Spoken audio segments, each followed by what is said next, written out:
Os analistas políticos são unânimes em dizer que o mundo será outro depois desta terça-feira.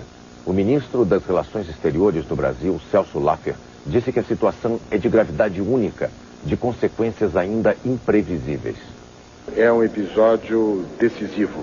Ele muda o funcionamento do sistema internacional.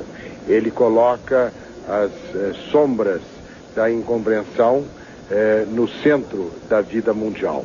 Isso terá um efeito grande sobre tudo e sobre todos e mudará a maneira pela qual conduzimos a ação diplomática. Este evento é mais sério do que qualquer outro nos últimos tempos e ele tem um alcance maior do que foi o fim da Guerra Fria e a queda do Muro de Berlim. Então, acho que os países europeus, né, os outros blocos do mundo, quer dizer, América Latina, quer dizer, os vários organismos, Organização dos Estados Americanos, eles têm que tomar um papel mais ativo no mundo.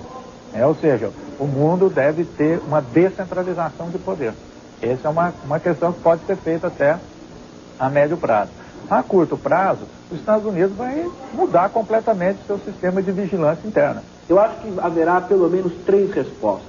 Uma resposta militar muito forte contra algum país. Eles vão tentar escolher, se não conseguirem descobrir quem foi, vão tentar escolher um dos países e os 2 candidatos sérios a tomarem um ataque maciço, que oxalá não seja nuclear, são Iraque e Afeganistão. A segunda resposta é uma resposta que vai obrigar o presidente Bush a sair do isolacionismo e a partir de um relacionamento internacional com seus aliados, com os países democráticos, ter uma política mais forte contra o terrorismo. E uma terceira reação fundamental é o problema do Oriente Médio. O presidente Clinton tentou fazer a paz. O presidente Bush esqueceu o Oriente Médio. Vai ser obrigado a relembrar o Oriente Médio. E voltamos ao vivo aos Estados Unidos com a repórter Zileide Silva. Zileide, que informações nós temos sobre os brasileiros em Nova York?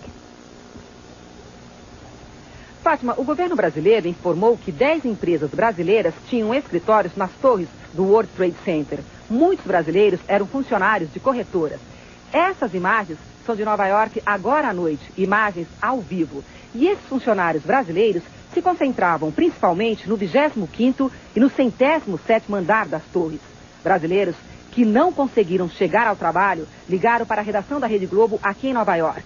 Assustados, eles diziam não ter informações sobre os colegas que estavam no prédio. Além desses funcionários, um outro grupo de brasileiros trabalhava ali, em Graxates, no subsolo do prédio, onde funcionava um shopping center e operavam várias linhas de metrô e trem. Até agora, o consulado brasileiro não divulgou a lista com as vítimas. Segundo o consulado, porque ainda não se sabe a nacionalidade deles. E não é só o consulado brasileiro. Até agora, nenhuma lista foi divulgada com essa relação. Bonner. Daqui a pouco, bolsas de valores e moedas internacionais são abaladas pelos atentados. E veja também, a polícia suspeita que o assassinato do prefeito de Campinas foi crime político.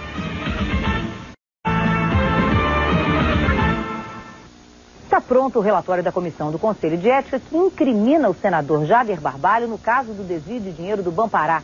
O documento deve ser apresentado amanhã. O PMDB pediu prazo e conseguiu adiar por um dia a leitura do relatório no Conselho de Ética. Nas 82 páginas, o documento diz que o senador Jader Barbalho abusou de suas atribuições de presidente do Senado, adiando a tramitação de um requerimento que pedia informações do Banco Central. Um comportamento que configura indício de improbidade administrativa. O relatório diz ainda que há provas irrefutáveis de que o senador Jader Barbalho recebeu recursos desviados do Bampará e que ele faltou com a verdade ao negar vinculação com aplicações do Bampará. E também quando disse em depoimento que não atrapalhou as investigações no Senado. O relatório conclui que há provas materiais e testemunhais suficientes para abertura de processo por falta de decoro parlamentar. A leitura do relatório está prevista para amanhã, mas o PMDB, partido do senador Jader Barbalho, quer primeiro retomar o comando do Conselho de Ética, que está com o PSL, e vai insistir na eleição do novo presidente do Conselho antes da votação do relatório. O senador Jader Barbalho disse que não vai comentar o relatório da Comissão do Conselho de Ética porque ainda não teve acesso ao documento. Mais de 50 mil pessoas acompanharam o velório e o enterro do prefeito de Campinas, Antônio da Costa Santos, do PT. Ele foi assassinado ontem à noite. O prefeito Antônio da Costa Santos, o Toninho do PT, foi vítima da violência que abala Campinas. Ele foi assassinado quando saía de um shopping center onde havia comprado roupas. Baleado, perdeu o controle do carro que dirigia e bateu num painel de propaganda. Mais provável de uma tentativa de roubo. Ainda na madrugada, dirigentes do PT estiveram no local do crime e levantaram a hipótese de atentado político. Nestes últimos meses, houve sim ameaças ao prefeito Toninho. Era uma figura que despertava nessa cidade uma esperança enorme. Testemunhas ouvidas logo depois do crime disseram que o prefeito foi atacado por 2 homens que estavam numa moto. Eles dispararam 3 tiros. Um atingiu aqui, essa janela traseira, outro a porta dianteira, e o terceiro foi fatal. Há muitas marcas de sangue aqui dentro. A polícia suspeita que aquele carro apreendido tenha participado da ação. Ele está batido da frente, no lado direito, e o carro do prefeito também está amassado aqui, ó.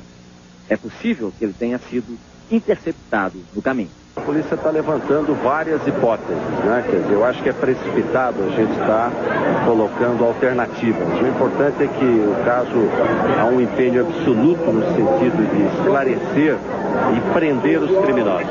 O crime parou Campinas hoje. Mais de 50 mil pessoas foram ao velório. No final da tarde, uma multidão acompanhou o cortejo pelas principais ruas da cidade. Arquiteto, professor universitário, Toninho do PT se destacou na política local por fazer uma série de denúncias de corrupção. Aos 49 anos, deixa mulher e uma filha. Foi enterrado com a bandeira do Brasil, sob uma salva de palmas. Morreu hoje em São Paulo, aos 75 anos, o empresário José Hermílio de Moraes Filho, presidente do Conselho de Administração do Grupo Votorantim. O empresário sofria de câncer. O corpo dele está sendo velado no Hospital da Beneficência Portuguesa em São Paulo e será cremado amanhã, às 10 horas. Quarta-feira com previsão de chuva em boa parte do Brasil. Uma frente fria avança pelo litoral do Sudeste em direção ao sul da Bahia e deixa o tempo chuvoso na faixa escura que vai até o leste paulista. Chove o dia todo também do Acre a Roraima.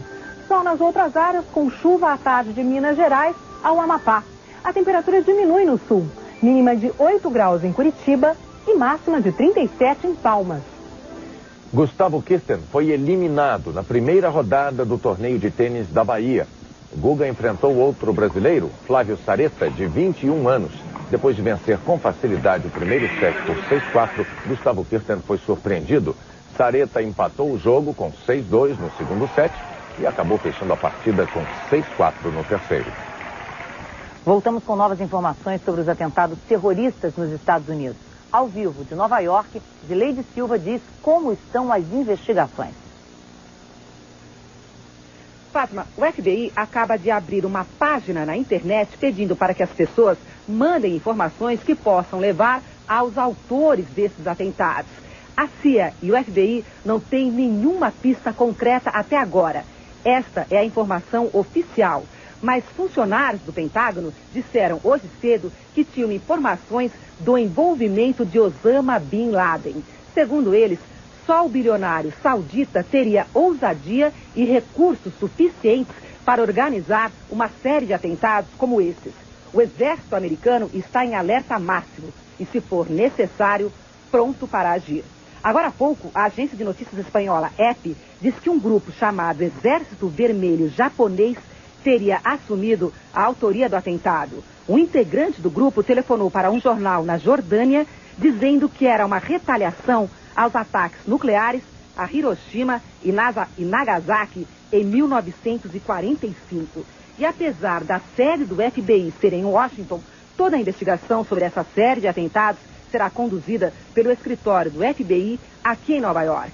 Esse escritório é muito mais eficiente. Foi ele que investigou e solucionou o atentado de 93.